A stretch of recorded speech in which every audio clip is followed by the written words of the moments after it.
провода, ток по рукам, телефон на все голоса говорит пока.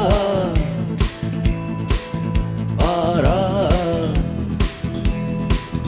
И пальто на гвозде, шарф в рукаве и перчатки в карманах шепчут: подожди до утра,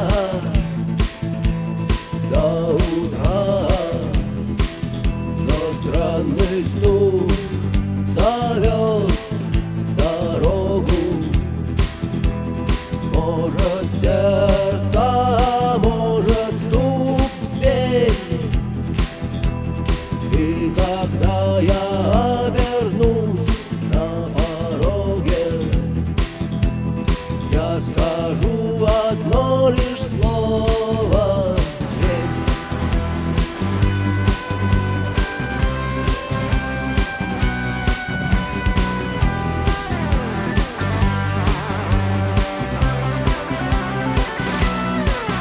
И опять на вокзал, и опять к поездам, и опять проводник выдаст белье и чай.